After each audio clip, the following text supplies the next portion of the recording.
faut bien comprendre que les hommes et les femmes ne compensent pas leur frustration de la même façon.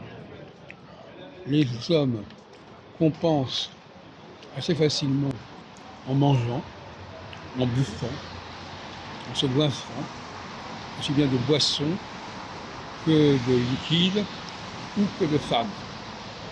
Pour moi, la femme est à consommer, notamment au niveau vaginal. On peut boire le sucre vaginal d'une femme et s'enivrer de cela. Et la femme, elle, pour compenser ses frustrations, il faut qu'elle parle, qu'elle raconte tout ce qu'elle sait, pour que ça sorte. Donc dans les deux cas, les solutions ne sont pas les mêmes. L'homme va se faire du mal, spécialement du mal à lui-même en se rendant malade, et la femme, elle va toujours faire du mal à autrui en déblatérant, en calomniant, en médisant, d'une façon ou d'une autre.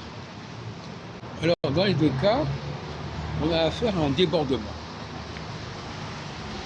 L'homme qui a trop mangé, trop bu, à un moment donné, il va devoir évacuer. Il va devoir évacuer, qui va être sale. Il va évacuer, il va vomir, il va chier,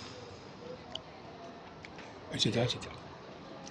La femme, elle va devoir évacuer également son trop-plein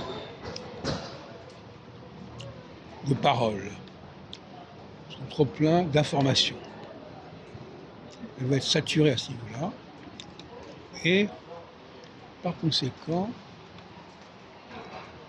ça va devoir déborder.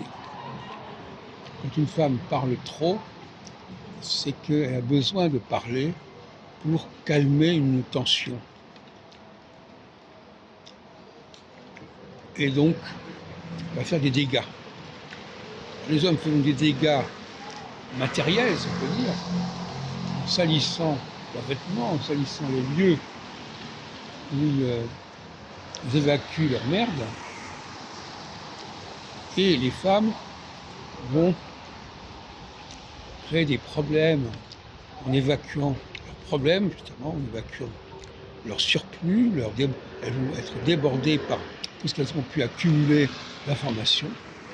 Parce que le problème, c'est qu'elles s'informent trop. Elles veulent trop en savoir.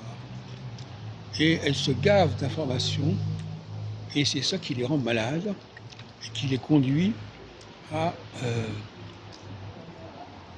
évacuer ce trop-plein d'informations sur autrui, avec les conséquences qu'on peut imaginer.